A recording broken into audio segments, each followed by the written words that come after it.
Hello everyone and welcome back to PC Retro Programmer. In the past few videos we've been trying to figure out how to do cycle accurate graphics effects for the original IBM CGA graphics card.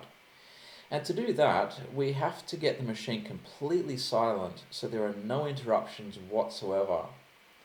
So we've turned off all the interrupts that matter, and the only ones that we've left on are a timer interrupt which we control, and its only job is to fire at exactly the same point every frame and do a background color change very briefly to red and then straight back to black again. And the idea is that we'll see that on the screen as a short red line. And if that happens a little bit later or a little bit earlier, then it will move about on the screen and we'll see some jitter. But if the machine is completely silent with no interruptions whatsoever, it will happen at exactly the same point every frame. And the other thing that we've left on is just a keyboard interrupt, so that when we press a key, we could go back to DOS. But other than that, all the interrupts are off. We've also turned off dynamic RAM refresh, which we know interferes with the bus, which the CPU is also using. And we don't want interruptions from that either. And finally, we've put the CPU into halt mode just before the interrupt fires so that the CPU is not busy when that interrupt happens. It's able to deal with it immediately, and that means that we should get the background color change happening at exactly the same point every frame. Now we have some working code for this, and it is rock solid. There's no movement whatsoever. But we also have this bizarre mystery. I have another piece of code which operates the same way. It turns off the interrupts, turns off dynamic RAM refresh, puts the CPU into halt mode. The other main difference with it though is that during the frame loop it checks for a key press by calling an interrupt routine in the BIOS, interrupt 16H. And for reasons that are completely beyond me to explain at this point in time, this results in a whole pile of jitter. Now this is really bizarre. We don't have an explanation for this. And so in today's video, I want to try and get to the bottom of this. What is going on with this code? Now first thing is first, the main difference with the code that has all the jitter is that we're calling this interrupt 16H. So we better take a look at that first and see what it's up to in case it's causing all of this jitter. Now, interrupt 16H is a software routine in the BIOS. Now, it's a little bit different to a hardware routine. So the BIOS has two different kinds of routines. The hardware ones respond to hardware interrupts. So for example, if a key is pressed on the keyboard or something happens with the serial port or the hard drive, it will try to interrupt the CPU by sending a request along an interrupt request line to the CPU, and then the CPU will jump to the appropriate routine in the BIOS to handle this. And those happen on interrupts 8 through 15 on the PC. So it's not one of those. This is interrupt 16H, which I guess is 22 in decimal, and these are designed to offer some kind of service to the programmer. So in our case, we're calling this because we want to know whether or not a key has been pressed. So let's take a look at interrupt 16H. It has a bunch of different functions depending on what value is in the AH register when it's called. So if there's a 0, it reads a key press from the keyboard. If it's 1, it just gets the state of the keyboard buffer. Remember, when you press a key, it stores it in a buffer in memory. And if you press too many keys, of course, the buffer overflows. There's also function 2, which gets the keyboard state. Function 3 sets the repetition factor. You know, when you hold down a key and it repeats the same letter over and over. There's the keyboard click. You can turn that on and off. You can also simulate a key press from software. And there's also a routine for getting some kind of hardware keyboard ID. So this is what 16H is designed to do. So you can see it's just offering services to me as a computer programmer. So we're using the function 1 to get the buffer state. If there's nothing in the buffer, no key has been pressed, and so we don't need to take any action. So that's why we're calling this. So the first thing I want to do is actually go through a trace of exactly what this interrupt routine does and see whether it could be causing any of the jitter that we're seeing. Now what you see on the screen at the moment is a rough trace of all the instructions that get run if you call interrupt 16H with function number 1 on a genuine PC. Now the reason I did it on a real PC is because I want to know what the original IBM BIOS does. And the way I got this trace was to run the DOS debug program, which allows you to step through instruction by instruction the actual code for the interrupt routine in the BIOS. And I'm not going to show you the exact structure of the code. I'm just going to show you a trace of the instructions that actually get run when you call interrupt 16H with function number 1. And I've laid it out a little bit differently here, but it's basically the same instructions. So first of all, it turns interrupts on, and this is irrelevant for us because they're already on. We actually just masked off the interrupts that we don't want to be firing and just left on the timer and the keyboard. So it doesn't matter for us that the interrupts are on. And it also saves a couple of registers. It doesn't want to interfere with the value of those registers because that would mess up whatever program called this routine. And so it just saves them to the stack and then restores them again before it exits the routine. The next thing that it does is to call a little routine to load the address, or the segment address, of the BIOS data area. Now the BIOS data area is just a little piece of memory that the BIOS sets aside to hold some information about the hardware. And it's at segment address 40 in hexadecimal. And in particular, it has information about the keyboard buffer, as we'll see in a moment. So it just loads that segment address into the DS register so that you can access the BIOS data area.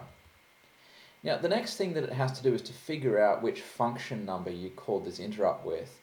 Remember, we called it with function number 1, but first it checks to see whether it was called with function number 0. And it does this in a kind of funny way actually. Instead of just using the compare instruction, comparing AH with 0, which is what you'd expect here, it saves a little bit of time presumably by calling the OR instruction itself. It's a little trick.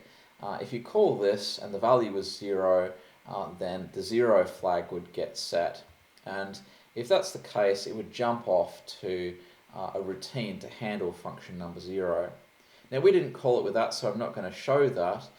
Instead, it would just keep going here, and it just then decrements that value from, in our case, a 1 down to 0, and now it is a 0, so it jumps off to a routine to handle that. So this is the one that will get run when we have function number 1.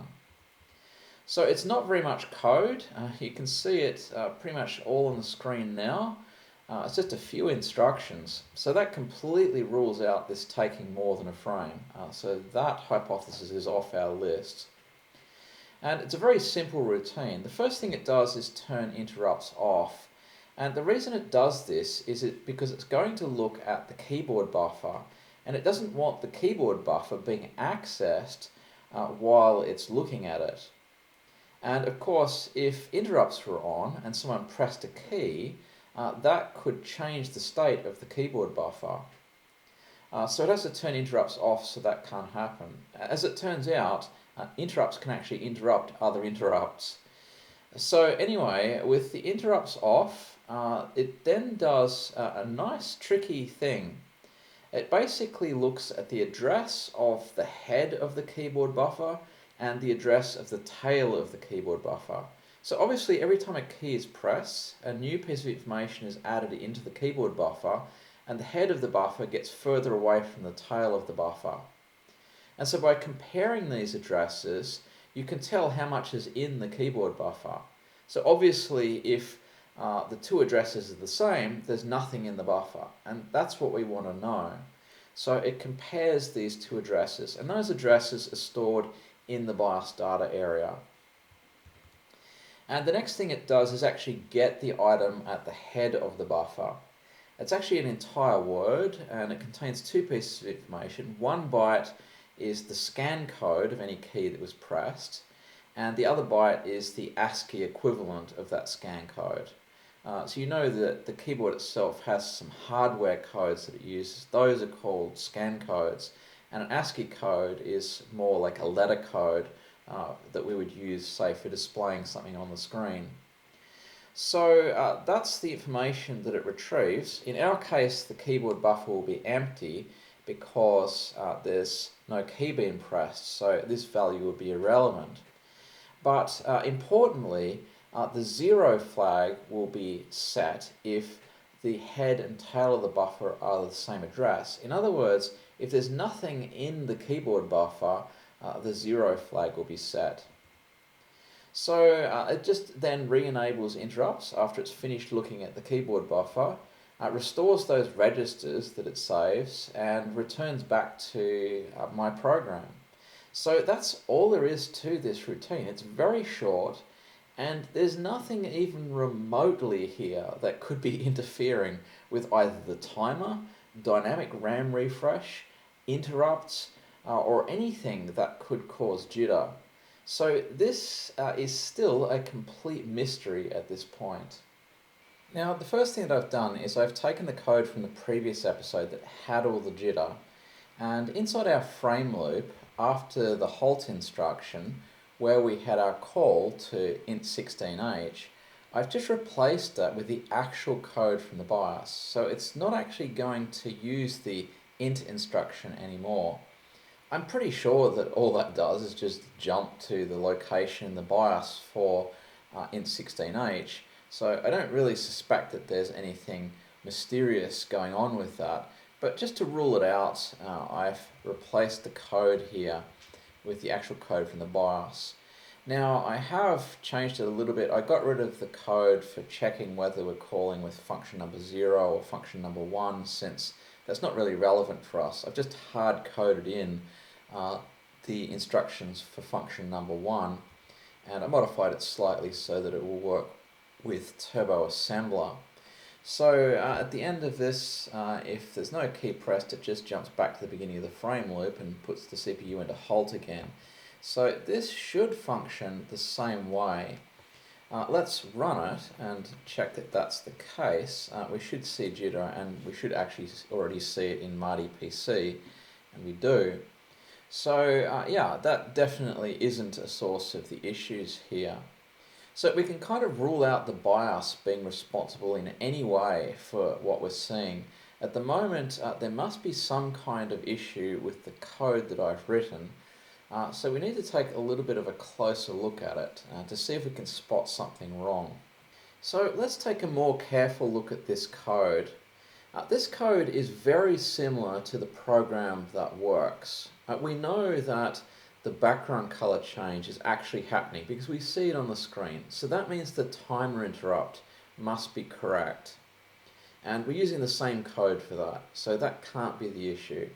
We also know that interrupts are being masked in exactly the same way as the other program, so presumably that's correct. And we also know that exactly the same code is being used to turn off DRAM refresh. And if that weren't working in the other program, we'd see jitter there. So we know that that code must be correct. So we turn interrupts back on. That's the same as in the other program. And then the only thing that remains is the frame loop. And this just seems too simple to have a bug in it. It's just a halt instruction, which is exactly the same as in the other program. Then originally we had the int16h instruction, and the only other thing is to loop back around to the start of the loop. So what can possibly be wrong with that? We've virtually ruled out that there's anything in this BIOS routine that could be causing an issue here. Maybe disabling interrupts temporarily is somehow causing an issue for us, but I really just can't see how. That doesn't make any sense. It's certainly not running too long, and I mean, all we're doing then is just looping around to the beginning of the loop. So this is frustrating indeed. The only other instruction here is this jump if not zero, and that must be correct because otherwise it would just exit to DOS immediately. Instead of checking that the keyboard buffer is empty, it would check that there was something in the keyboard buffer. Unless there is something in the keyboard buffer, so maybe it is round the wrong way. Let's just check that first. So let's see what happens. If there's nothing in the keyboard buffer, the head and tail will have the same address. So when we do the compare, the zero flag will be set. So we want to know that there's nothing in the keyboard buffer before we loop around. So we should be checking if the zero flag is set. Wait a minute. Could that be the issue? We're actually checking if the zero flag is not set. But then it would just immediately exit to DOS. So something doesn't add up here. Why doesn't it immediately exit to DOS? The only possibility seems to be that there is something in the keyboard buffer, but then why does the program work? When I press a key, it does exit to DOS. There'd still be something in the keyboard buffer. It doesn't sort of empty the keyboard buffer. That is bizarre. How on earth can that even be working? Oh, look, I see the problem. Can you see what's going on? Here it is. It's the next piece of code that we run. This code here is being called to clear the keyboard buffer, to clear the key that must now have been pressed. The thing is, because we have this wrong, it's immediately falling through. The first time it runs, there's nothing in the keyboard buffer. It immediately drops through and calls this routine, which waits for a key press. So instead of executing our loop with our halt instruction, it's sitting inside this int16h waiting for a key to be pressed. That's what the problem is. So we can fix this just by changing it to JZ. Problem found. Let's run this and see if that's the issue. Well, I ended up making a few additional changes.